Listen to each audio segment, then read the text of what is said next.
Hello students, ਇਹ ਸਾਡੇ ਡਰਾਵਿਡੀਅਨ movement ਦੀ second video ਹੈ। ਇਸ ਵਿੱਚ ਅਸੀਂ ਡਰਾਵਿਡੀਅਨ ਮੂਵਮੈਂਟ ਦੇ ਪ੍ਰਿੰਸੀਪਲਸ ਦੀ ਗੱਲ ਕਰਾਂਗੇ। ਲਾਸਟ ਵਿੱਚ ਅਸੀਂ ਡਰਾਵਿਡੀਅਨ ਮੂਵਮੈਂਟ ਦੇ ਜਿਹੜੇ ਇਹ ਮੂਵਮੈਂਟ ਕਿਉਂ ਸਟਾਰਟ ਹੋਇਆ, ਇਸ ਦੀ ਕੀ ਵਿਚਾਰਧਾਰਾ ਸੀ ਅਤੇ ਇਸ ਨੂੰ ਕਿੰਨਾ ਲੋਕਾਂ ਦੁਆਰਾ ਸਟਾਰਟ ਕੀਤਾ ਗਿਆ ਅਤੇ ਕਿੰਨਾ ਲੋਕਾਂ ਨੇ ਇਸ ਨੂੰ ਇਸ ਅੰਜਾਮ ਤੱਕ ਪਹੁੰਚਾਇਆ ਕਿ ਅੱਜ ਵੀ ਇਹ ਤਾਮਿਲਨਾਡੂ ਵਿੱਚ ਇੱਕ ਇੰਪੋਰਟੈਂਟ ਰੋਲ ਪਲੇ ਕਰ ਰਿਹਾ ਹੈ। ਤਾਂ ਸਭ ਤੋਂ ਪਹਿਲਾਂ ਅਸੀਂ ਡਰਾਵਿਡੀਅਨ ਮੂਵਮੈਂਟ ਦੇ ਬਾਰੇ ਜਾਣ ਲੈਂਦੇ ਹਾਂ। ਡਰਾਵਿਡੀਅਨ ਮੂਵਮੈਂਟ ਇੱਕ ਅੰਦੋਲਨ ਸੀ ਜਿਸ ਦੀ ਸਥਾਪਨਾ ਹੈ ਜਿਸ ਦੀ ਸ਼ੁਰੂਆਤ ਬ੍ਰਾਹਮਣਾਂ ਵਿਰੁੱਧ ਕੀਤੀ ਗਈ ਸੀ ਜਾਂ ਬ੍ਰਾਹਮਣ ਵਿਰੋਧੀ ਵਿਚਾਰਧਾਰਾ ਵਿਰੁੱਧ ਕੀਤੀ ਗਈ ਸੀ। ਇਸ ਦੀ ਸਟਾਰਟਿੰਗ ਹੈ ਜਿਹੜੀ ਉਹ ਪੈਰੀਆਰ ਦੁਆਰਾ ਕੀਤੀ ਗਈ ਸੀ। ਪੈਰੀਆਰ ਨੂੰ ਈਵੀ ਰਾਮਾਸਵਾਮੀ ਦੇ ਨਾਮ ਨਾਲ ਵੀ ਜਾਣਿਆ ਜਾਂਦਾ ਹੈ। ਪੈਰੀਆਰ ਸ਼ੁਰੂ ਤੋਂ ਹੀ ਜਿਹੜੀ ਇਸ ਵਿਚਾਰਧਾਰਾ ਨਾਲ ਕਾਫੀ ਪ੍ਰਭਾਵਿਤ ਰਹੇ ਸਨ।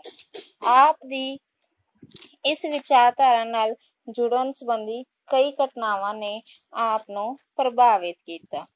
ਆਓ ਸਭ ਤੋਂ ਪਹਿਲਾਂ ਅਸੀਂ ਡਰਾਵਿਡੀਅਨ ਮੂਵਮੈਂਟ ਦੇ ਨਾਲ ਪੈਰੀਆਰ ਦੇ ਜੁੜਨ ਸੰਬੰਧੀ ਘਟਨਾਵਾਂ ਬਾਰੇ ਜਾਣ ਲੈਂਦੇ ਹਾਂ, ਜਿਸ ਨੂੰ ਅਸੀਂ ਪਿਛਲੀ ਵੀਡੀਓ ਦੇ ਦੌਰਾਨ ਵੀ ਪੜ੍ਹਿਆ ਸੀ। ਇਸ ਨੂੰ ਇੱਕ ਸਮਰੀ ਦੇ ਰੂਪ ਵਿੱਚ ਜਾਣ ਲੈਂਦੇ ਹਾਂ ਕਿ ਡਰਾਵਿਡੀਅਨ ਮੂਵਮੈਂਟ ਕੀ ਸੀ ਅਤੇ ਇਸ ਨਾਲ ਪੈਰੀਆਰ ਕਿਸ ਪ੍ਰਕਾਰ ਜੁੜੇ ਹੋਏ ਸਨ। What is ਡਰਾਵਿਡੀਅਨ movement?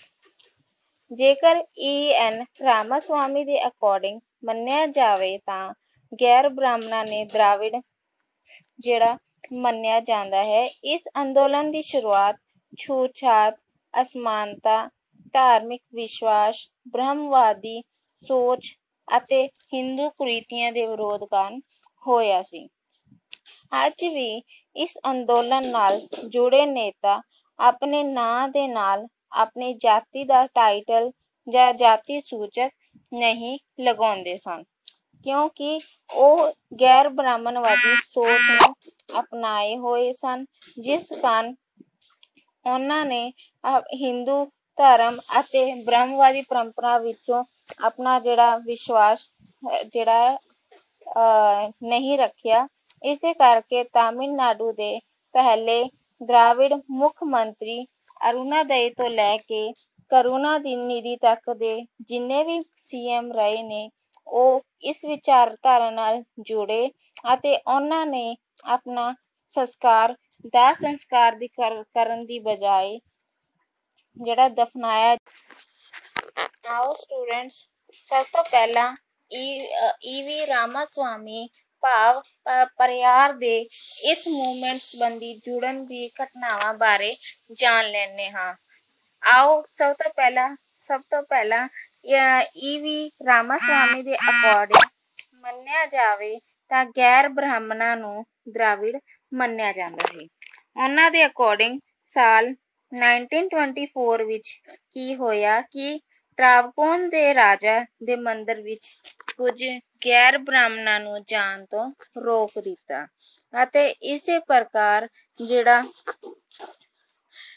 ਚੈਕਮੁਨੀ ਸ਼ਹਿਰ ਵਿੱਚ ਕਾਂਗਰਸ ਦੇ ਅਨੁਦਾਨ ਸ਼ਹਿਰ ਦੇ ਇੱਕ ਸਕੂਲ ਵਿੱਚ ਸੁਬਰਮਨਿਅਮ ਅਈਅਰ ਦੁਆਰਾ ਜਿਹੜਾ ਕੁਝ ਗੈਰ ਬ੍ਰਾਹਮਣ ਬੱਚਿਆਂ ਨਾਲ ਖਾਣਾ ਪਰੋਸਦੇ ਸਮੇਂ ਭੇਦਭਾਵ ਕੀਤਾ ਗਿਆ ਸੀ, ਜਿਸ ਕਾਰਨ ਉਹਨਾਂ ਨੇ ਪੈਰੀਆਰ ਤੋਂ ਇਸ ਦੀ ਸਹਾਇਤਾ ਮੰਗੀ ਅਤੇ ਪੈਰੀਆਰ ਨੇ ਇਸ ਸਕੂਲ ਦੀ ਗ੍ਰਾਂਟ ਬੰਦ ਕਰਨ ਲਈ ਕਾਂਗਰਸ ਅੱਗੇ ਪ੍ਰਾਰਥਨਾ ਕੀਤੀ, ਪਰੰਤੂ ਕਾਂਗਰਸ ਨੇ ਉਸ ਦੀ ਵਿਚਾਰਧਾਰਾ ਉੱਤੇ ਕੋਈ ਪੇਸ਼ਕਸ਼ ਨਹੀਂ ਦਿੱਤੀ।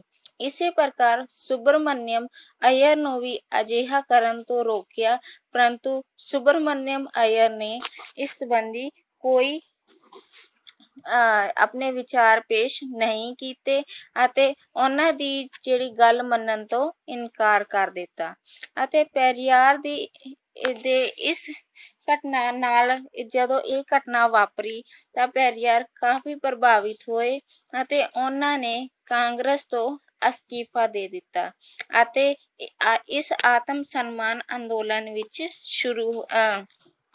ਸ਼ਾਮਿਲ ਹੋ ਗਏ।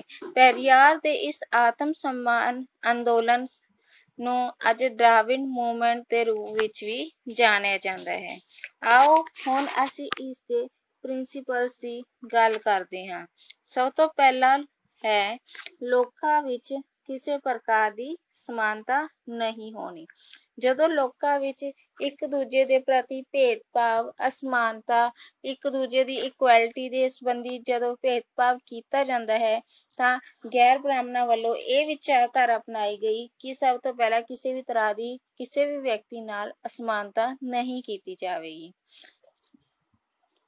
ਇਸੇ ਪ੍ਰਕਾਰ ਸੈਕਿੰਡ ਵਿਚਾਰਧਾਰਾ, ਸੈਕਿੰਡ ਪ੍ਰਿੰਸੀਪਲ ਜਾਂ ਸੈਕਿੰਡ ਸਿਧਾਂਤ ਇਹ ਹੈ ਕਿ ਆਰਥਿਕ ਜੀਵਨ ਵਿੱਚ ਅਮੀਰ ਅਤੇ ਗਰੀਬ ਵਿੱਚ ਕਿਸੇ ਤਰ੍ਹਾਂ ਦਾ ਅੰਤਰ ਨਹੀਂ ਕੀਤਾ ਜਾਵੇਗਾ। ਅਮੀਰ ਹੈ ਜਿਹੜਾ, ਭਾਵੇਂ ਉਹ ਵਿਅਕਤੀ ਅਮੀਰ ਹੈ ਜਾਂ ਗਰੀਬ, ਅਮੀਰ ਵਿਅਕਤੀ ਹੈ ਜਿਹੜਾ ਉਹ ਕਿਸੇ ਗਰੀਬ ਦਾ ਸ਼ੋਸ਼ਣ ਹੈ ਜਿਹੜਾ ਨਹੀਂ ਕਰੇਗਾ ਅਤੇ ਗਰੀਬ ਹੈ ਜਿਹੜਾ ਕਿਸੇ ਅਮੀਰ ਦੇ ਅੰਡਰ ਰਹਿ ਕੇ ਜਾਂ ਉਸ ਤੇ ਨਿਰਭਰ ਨਹੀਂ ਹੋਵੇਗਾ, ਬਲਕਿ ਇਹ ਦੋਵੇਂ ਆਰਥਿਕ ਜੀਵਨ ਵਿੱਚ ਰਹਿ ਕੇ ਇੱਕ ਦੂਜੇ ਰੂਪ ਵਿੱਚ ਸਮਾਨ ਰਹਿਣਗੇ। ਥਰਡ ਹੈ ਪੁਰਸ਼ਾਂ ਅਤੇ ਇਸਤਰੀਆਂ ਦੇ ਮਤਭੇਦਾਂ ਦੇ ਹਰ ਸਨਮਾਨ ਵਿੱਚ ਸਮਾਨ ਸਮਝਿਆ ਜਾਵੇਗਾ। ਇਸ ਤੋਂ ਭਾਵ ਇਹ ਹੈ ਕਿ ਜਦੋਂ ਭਾਵੇਂ ਇਸਤਰੀ ਹੈ ਚਾਹੇ ਪੁਰਸ਼ ਹੈ, ਦੋਨਾਂ ਦੇ ਆਪਸੀ ਜਿਹੜਾ ਸਨਮਾਨ ਹੈ ਉਸ ਸੰਬੰਧੀ ਕੋਈ ਮਤਭੇਦ ਨਹੀਂ ਕੀਤਾ ਜਾਵੇਗਾ। ਫੋਰਥ ਹੈ ਜਾਤੀ, ਧਰਮ, ਵਰਨ ਅਤੇ ਦੇਸ਼ ਤੋਂ ਹੀ ਸਮਾਜ ਵਿਆਪਕ ਕੁਰੀਤੀਆਂ ਨੂੰ ਖਤਮ ਕੀਤਾ ਜਾ ਸਕਦਾ ਹੈ। ਦੁਨੀਆ ਭਰ ਵਿੱਚ ਏਕਤਾ ਦੇ ਨਾਲ ਹਰ ਇਨਸਾਨ ਹੈ ਜਿਹੜਾ ਤਰਕ, ਸਮਝ ਅਤੇ ਇੱਛਾ ਦੇ ਆਧਾਰ ਤੇ ਕਾਰਜ ਕਰਨਾ ਚਾਹੀਦਾ ਹੈ। ਨੈਕਸਟ ਹੈ ਕਿ ਕਿਸੇ ਤਰ੍ਹਾਂ ਦੀ ਗੁਲਾਮੀ ਦੇ ਅਧੀਨ ਹੈ ਜਿਹੜਾ ਵਿਅਕਤੀ ਨੂੰ ਨਹੀਂ ਰੱਖਿਆ ਜਾਵੇਗਾ ਅਤੇ ਭਾਵ ਕਿ ਦਿਆਲੂਤਾ ਦਾ ਢੰਗ ਅਪਣਾਇਆ ਜਾਵੇਗਾ। ਨੈਕਸਟ ਹੈ ਵਿਰੋਧੀ ਬ੍ਰਾਹਮਣਵਾਦ। ਇਹ ਜਿਹੜਾ ਮੂਵਮੈਂਟ ਸੀ ਇਹ ਇੱਕ ਵਿਰੋਧੀ ਬ੍ਰਾਹਮਣਵਾਦ ਵਿਚਾਰਧਾਰਾ ਸੀ। 20ਵੀਂ ਸ਼ਤਾਬਦੀ ਦੇ ਸ਼ੁਰੂਆਤ ਵਿੱਚ ਬ੍ਰਾਹਮਣਵਾਦ ਦੇ ਖਿਲਾਫ ਆਲੋਚਨਾ ਬ੍ਰਾਹਮਣ ਅਤੇ ਹੋਰ ਹਿੰਦੂ ਸਮੁਦਾਇ ਦੇ ਵਿਭਿੰਨ ਵਿਭਾਗਾਂ ਦੇ ਦੁਆਰਾ ਵਿਚਕਾਰ ਹੋਈ। ਜਦੋਂ ਰਾਸ਼ਟਰਵਾਦੀ ਅਤੇ ਤਰਕਸੰਗਤ ਅੰਦੋਲਨ ਦਾ ਹਿੱਸਾ ਸੀ ਤਾਂ ਤਾਮਿਲ ਅਤੇ ਤੇਲਗੂ ਬ੍ਰਾਹਮਣਾਂ ਨੇ ਕੇਵਲ 3.2% ਆਬਾਦੀ ਸ਼ਾਮਿਲ ਸੀ, ਜੋ ਕਿ ਉਸ ਸਮੇਂ ਭਾਰਤੀ ਪੁਰਸ਼ਾਂ ਦੇ ਲਈ ਖੁੱਲ੍ਹੇ ਅਧਿਕਾਂਸ਼ ਨੌਕਰੀਆਂ ਲਈ ਕਾਫੀ ਸੀਗੀ। ਠੀਕ ਹੈ, ਇਹ ਪ੍ਰਸ਼ਾਸਨਿਕ ਸੇਵਾਵਾਂ ਅਤੇ ਨਵੇਂ ਬਣੇ ਸ਼ਹਿਰੀ ਵਿਵਸਾਏ ਉੱਤੇ ਹਾਵੀ ਸੀ ਅਤੇ ਸਾਰੇ ਖੇਤਰਾਂ ਵਿੱਚ ਗੈਰ ਬ੍ਰਾਹਮਣਾਂ ਦਾ ਅਵਸਰ ਦੇਣ ਦਾ ਪ੍ਰਸਤਾਵ ਕੀਤਾ ਗਿਆ ਸੀ। ਬ੍ਰਾਹਮਣ ਵਿਰੋਧੀ ਨਿਆਂ ਪਾਰਟੀ ਦੇ ਗਠਨ ਵਿੱਚ ਸੰਗਠਿਤ ਹੋਈ। ਨੈਕਸਟ ਹੈ ਨਿਆਂ ਪਾਰਟੀ ਦੇ ਬਾਰੇ ਜਾਣਦੇ ਹਾਂ। ਨਿਆਂ ਪਾਰਟੀ ਹੈ ਜਿਹੜੀ ਇਹ ਇੱਕ ਅਜਿਹੀ ਪਾਰਟੀ ਸੀ ਜਿਸ ਦੀ ਸਥਾਪਨਾ ਜਸਟਿਸ ਪਾਰਟੀ ਅਧਿਕਾਰਿਕ ਤੌਰ ਤੇ ਦੱਖਣੀ ਭਾਰਤੀ ਲਿਬਰਲ ਫਾਊਂਡੇਸ਼ਨ ਬ੍ਰਿਟਿਸ਼ ਭਾਰਤ ਦੇ ਮਦਰਾਸ ਪ੍ਰੈਜ਼ੀਡੈਂਸੀ ਦੀ ਇੱਕ ਪੋਲੀਟੀਕਲ ਪਾਰਟੀ ਸੀ। ਠੀਕ ਹੈ, ਇਸ ਦੀ ਸਥਾਪਨਾ 1916 ਵਿੱਚ ਕੀਤੀ ਗਈ ਸੀ, ਕਿਸ ਦੇ ਦੁਆਰਾ TM ਨਾਇਰ ਐਂਡ PB ਥਗਿਅੱਪਾ ਚੈਟੀ ਦੁਆਰਾ। ਅਤੇ ਇਹ ਪਾਰਟੀ ਹੈ ਜਿਹੜੀ ਇਸ ਦੀ ਸਥਾਪਨਾ ਕਿਸ ਦੇ ਦੁਆਰਾ ਕੀਤੀ ਗਈ ਸੀ? ਗੈਰ ਬ੍ਰਾਹਮਣਾਂ ਨਾਲ ਮਿਲ ਕੇ, ਸਮਤੀ ਜਾਤੀਆਂ ਨਾਲ, ਭੂਮੀ ਸਵਾਮੀ ਖੇਤੀ ਜਾਤੀਆਂ ਨਾਲ ਅਤੇ ਵਪਾਰਕ ਜਾਤੀਆਂ ਨਾਲ ਮਿਲ ਕੇ ਅਤੇ ਗੈਰ ਬ੍ਰਾਹਮਣਾਂ ਦੇ ਲਈ ਅਵਸਰਾਂ ਨੂੰ ਵਧਾਉਣ ਲਈ ਇਹ ਜਿਹੜੀ ਪਾਰਟੀ ਦੀ ਸਥਾਪਨਾ ਕੀਤੀ ਗਈ ਸੀ।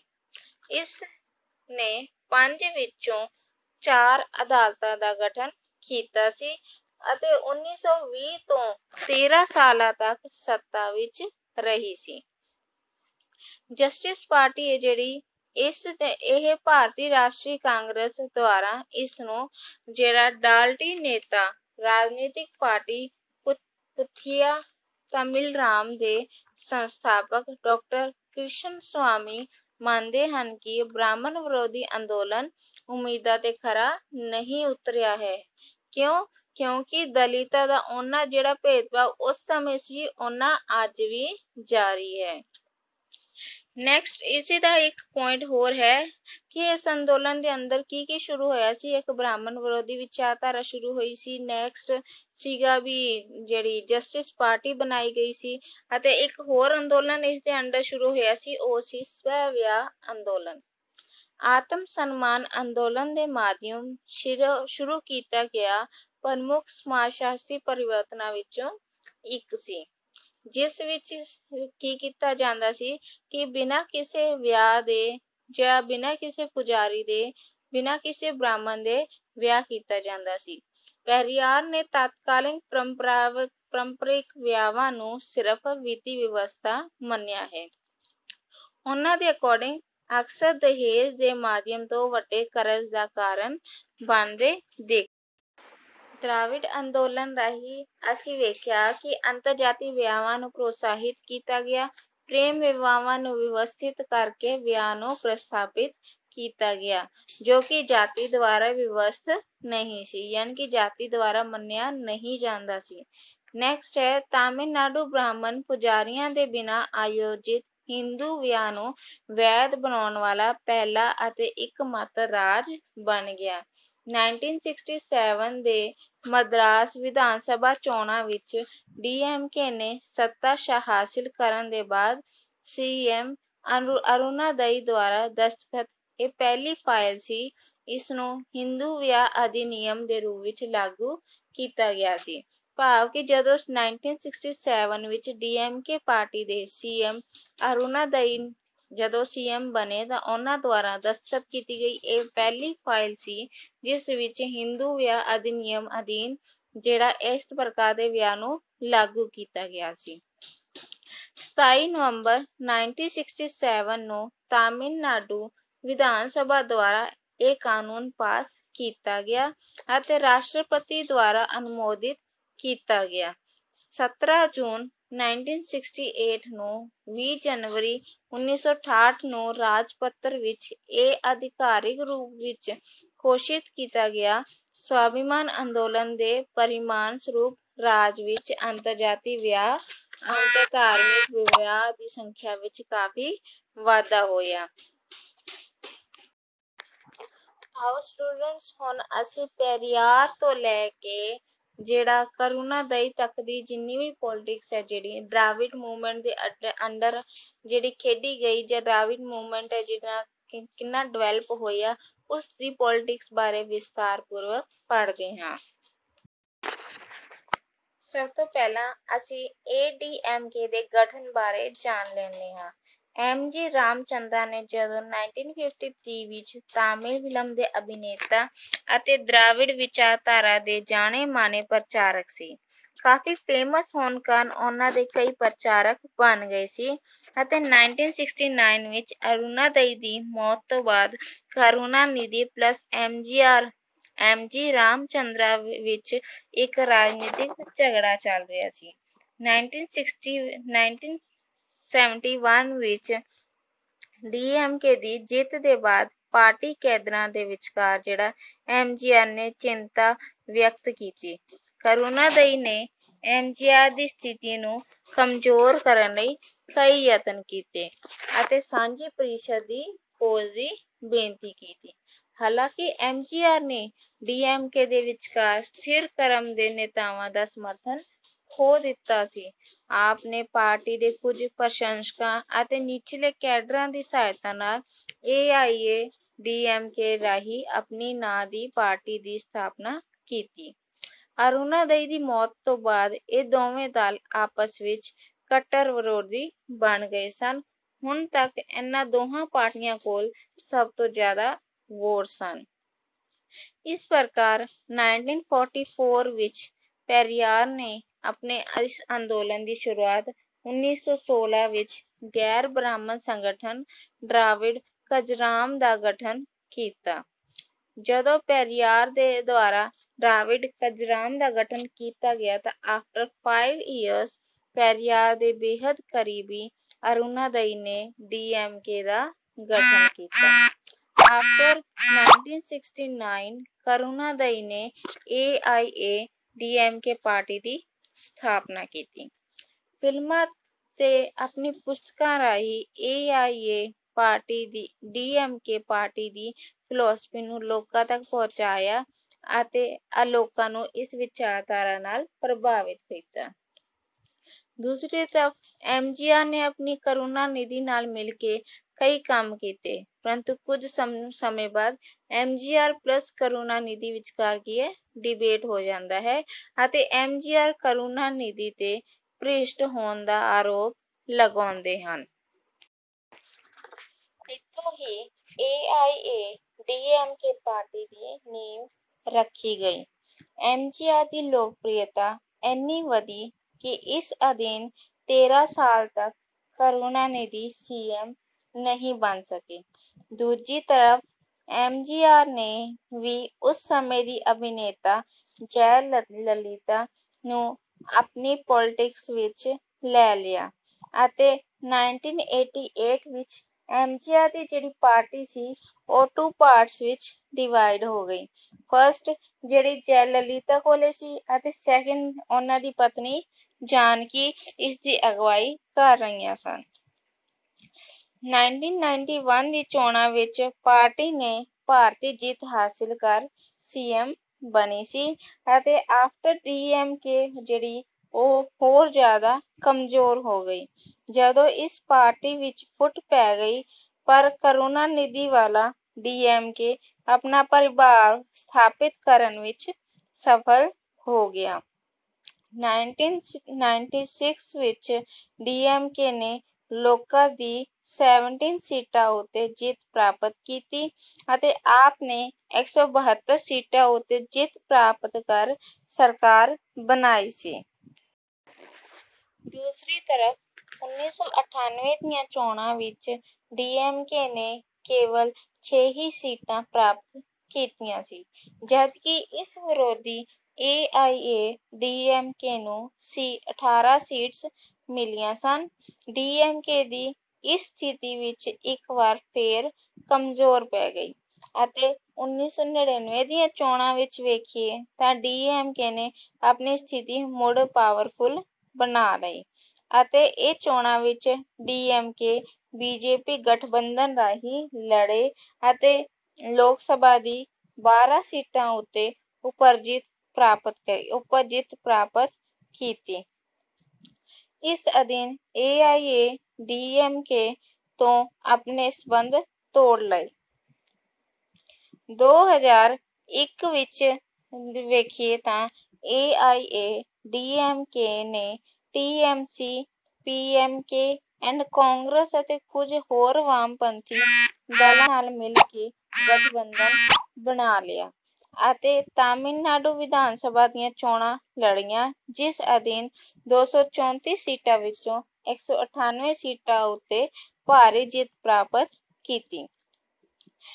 ਇਸ ਤੋਂ ਬਾਅਦ 2001 ਤੋਂ ਲੈ ਕੇ 2006 ਤੱਕ ਤਾਮਿਲਨਾਡੂ ਵਿੱਚ AIA-DMK ਪਾਰਟੀ ਹੈ ਜਿਹੜੀ ਸੱਤਾ ਵਿੱਚ ਰਹੀ ਅਤੇ ਇਸ ਦੀ ਪ੍ਰਬਲ ਵਿਰੋਧੀ DMK ਨੇ ਕਾਂਗਰਸ ਨਾਲ ਗਠਬੰਧਨ ਬਣਾ ਲਿਆ। ਇਸ ਤੋਂ ਬਾਅਦ 2004 ਵਿੱਚ ਅਸੀਂ ਵੇਖਦੇ ਹਨ ਕਿ DMK ਨੇ 14ਵੀਂ ਲੋਕ ਸਭਾ ਵਿੱਚ DMK ਨੇ 15 ਸੀਟਾਂ ਉੱਤੇ ਜਿੱਤ ਪ੍ਰਾਪਤ ਕੀਤੀ। 2006 ਵਿੱਚ ਤਾਮਿਲਨਾਡੂ ਵਿੱਚ AIA ਨੇ ਕੇਵਲ 61 ਸੀਟਾਂ ਉੱਤੇ ਹੀ ਜਿੱਤ ਪ੍ਰਾਪਤ ਕੀਤੀ ਸੀ। ਤਾਮਿਲਨਾਡੂ ਦੀ ਇਸ ਰਾਜਨੀਤੀ ਵਿੱਚ ਇਸ ਪ੍ਰਕਾਰ DMK ਨੇ ਵਿਰੋਧੀ ਦਲ ਦੀ ਭੂਮਿਕਾ ਨਿਭਾਈ। ਇਸਨੇ ਕਾਂਗਰਸ ਪਲਸ CPM ਦੇ ਸਮਰਥਨ ਦੇ ਆਧਾਰ ਤੇ ਕਰੁਣਾਨਿਧੀ 6ਵੀਂ ਵਾਰ ਮੁੱਖ ਮੰਤਰੀ ਬਣੇ। 2009 ਵਿੱਚ ਜੈ ਕੁਮਾਰੀ ਲਲਿਤਾ ਨੇ ਵਾਮਪੰਥੀ ਦੀ ਅਗਵਾਈ ਨਾਲ ਸਾਂਝ ਬਣਾਉਣ ਨਾਲ ਉਹਨਾਂ ਨੇ ਕਾਂਗਰਸ ਪਲਸ DMK ਦੀ ਭਾਗੀਦਾਰੀ ਕਈ ਵਾਰ ਗਠਬੰਧਨ ਦਾ ਸਖਤ ਵਿਰੋਧ ਕੀਤਾ, ਪਰ AIA-DMK ਦੀ ਕਾਰਗੁਜ਼ਾਰੀ ਕੋਈ ਜ਼ਿਆਦਾ ਵਧੀਆ ਨਹੀਂ ਸੀ। ਇਸ ਨੂੰ ਕੇਵਲ 9 ਵਾਰ ਲੋਕ ਸਭਾ ਸੀਟਸ ਉੱਤੇ ਜਿੱਤ ਪ੍ਰਾਪਤ ਹੋਈ ਹੈ। ਆਫਟਰ ਇਲੈਕਸ਼ਨ ਜਦੋਂ PM ਮਨਮੋਹਨ ਸਿੰਘ ਦੀ ਅਗਵਾਈ ਵਾਲੇ यूपीए गठबंधन दी मंत्री परिषद का गठन होया ਤਾਂ DMK ने 6ਵੀਂ लोक सभा ਮੈਂਬਰਾਂ ਨੂੰ ਮੰਤਰੀਆਂ ਦਾ ਪਦ ਪ੍ਰਾਪਤ ਹੋਇਆ। ਵਰਤਮਾਨ ਸਮੇਂ DMK ਕੇਂਦਰ ਵਿੱਚ UPA ਦੀ ਭਾਗੀਦਾਰੀ ਪਾਰਟੀ ਦੀ ਹੈਸੀਅਤ ਵਿੱਚ ਸੱਤਾ ਵਿੱਚ ਹੈ। 2010 ਅਤੇ 11 ਦੀ ਗੱਲ ਕਰੀਏ ਤਾਂ ਲੋਕ ਸਭਾ ਦੀਆਂ ਚੋਣਾਂ ਵਿੱਚ ਲੋਕਪ੍ਰਿਯਤਾ ਇੰਨੀ ਵਧੀ ਕਿ DMK ਦੀ ਸਥਿਤੀ ਬਹੁਤ ਕਮਜ਼ੋਰ ਸਰੂਪ ਦੀ ਸਾਹਮਣੇ ਆਈ। ਅੱਜ ਕੱਲ੍ਹ DMK ਦੀ ਸਥਿਤੀ ਤਾਮਿਲਨਾਡੂ ਵਿੱਚ ਬਹੁਤ ਕਮਜ਼ੋਰ ਬਣੀ ਹੋਈ ਹੈ ਅਤੇ ਇਸ ਦੇ ਕੁਝ ਮੈਂਬਰ 2G ਘੁਟਾਲੇ ਵਿੱਚ ਅਦਾਲਤੀ ਕਾਰਵਾਈ ਦਾ ਸਾਹਮਣਾ ਕਰ ਰਹੇ ਹਨ। ਇਸ ਪ੍ਰਕਾਰ ਅਸੀਂ ਵੇਖਦੇ ਹਾਂ ਕਿ ਡਰਾਵਿਡੀਅਨ ਮੂਵਮੈਂਟ ਅਧੀਨ ਕਈ CM ਨੇ ਆਪਣੀ ਵਿਚਾਰਧਾਰਾ ਅਧੀਨ ਜਿਹੜੇ ਕਈ ਕੰਮ ਕੀਤੇ ਅਤੇ ਕਈਆਂ ਨੇ ਆਪਣੀ ਸਥਿਤੀ ਨੂੰ ਕਿਸੇ ਸਿਚੁਏਸ਼ਨ ਵਿੱਚ ਕਮਜ਼ੋਰ ਪਾਇਆ ਅਤੇ ਕਈ ਪਾਰਟੀ ਦੀ ਜਿਹੜੀ ਸਥਿਤੀ ਹੈ ਜਿਹੜੀ ਉਹ ਪਾਵਰਫੁਲ ਬਣੀ ਰਹੀ। ਜਿਸ ਪ੍ਰਕਾਰ DMK ਦੀ ਗੱਲ ਕਰੀਏ ਤਾਂ DMK ਹੈ ਜਿਹੜੀ ਸਟਾਰਟਿੰਗ ਤੋਂ ਹੀ ਕਿਸੇ ਨਾ ਕਿਸੇ ਰੂਪ ਵਿੱਚ ਜਿਹੜਾ ਪ੍ਰਭਾਵਿਤ ਹੁੰਦੀ ਰਹੀ ਹੈ ਅਤੇ ਇਸ ਦੀ ਸਥਿਤੀ ਹੈ ਜਿਹੜੀ ਵਾਰ-ਵਾਰ ਹਿਲਦੀ ਡੁਲਦੀ ਰਹੀ ਹੈ, ਪਰੰਤੂ AIADMK ਦੀ ਸਥਿਤੀ ਕਾਫੀ ਪਾਵਰਫੁਲ ਰਹੀ ਹੈ ਜਿਸ ਅਧੀਨ MGR ਰਾਮਚੰਦਰਾ ਅਤੇ ਜੈਲਲਿਤਾ ਵਰਗੇ ਮਹੱਤਵਪੂਰਨ ਸ਼ਖਸੀਅਤਾਂ ਨੇ ਇਸ ਦੀ ਸਥਿਤੀ ਨੂੰ ਇੱਕ ਸ਼ਕਤੀਸ਼ਾਲੀ ਬੇਸ ਪ੍ਰਦਾਨ ਕੀਤਾ ਅਤੇ ਅੱਜ ਡਰਾਵਿਡੀਅਨ ਮੂਵਮੈਂਟ ਦੇ ਅਧੀਨ ਇਹਨਾਂ ਨੇ ਇਸ ਪਾਰਟੀ ਨੂੰ ਇੱਕ ਇੰਪੋਰਟੈਂਟ ਬੇਸ ਪ੍ਰਦਾਨ ਕੀਤਾ ਹੈ। ਸਟੂਡੈਂਟ, ਇਹ ਸੀ ਸਾਡਾ ਡਰਾਵਿਡੀਅਨ ਮੂਵਮੈਂਟ, ਉਸਦੇ ਪ੍ਰਿੰਸੀਪਲਸ ਐਂਡ ਉਸਦੀ ਪੈਰੀਆਰ ਤੋਂ ਲੈ ਕੇ ਕਰੁਣਾਨਿਧੀ ਤੱਕ ਦੀ ਜਿੰਨੀ ਵੀ ਪੋਲਿਟਿਕਸ ਡਰਾਵਿਡੀਅਨ ਮੂਵਮੈਂਟ ਦੇ ਅੰਡਰ ਆਈ ਹੈ ਉਸ ਨੂੰ ਜਿਹੜਾ ਅਸੀਂ ਵਿਸਥਾਰ ਨਾਲ ਪੜ੍ਹਿਆ ਹੈ। ਮੇਰੀ ਇਹ ਸੈਕਿੰਡ ਵੀਡੀਓ ਸੀ ਅਤੇ ਡਰਾਵਿਡੀਅਨ ਮੂਵਮੈਂਟ ਦੀ ਲਾਸਟ ਵੀਡੀਓ ਸੀ। ਤਾਂ ਸਟੂਡੈਂਟ ਪਲੀਜ਼ ਇਸ ਵੀਡੀਓ ਨੂੰ ਲਾਈਕ, ਸ਼ੇਅਰ ਐਂਡ ਸਬਸਕ੍ਰਾਈਬ ਜ਼ਰੂਰ ਕਰ ਦਿਓ। Thank you.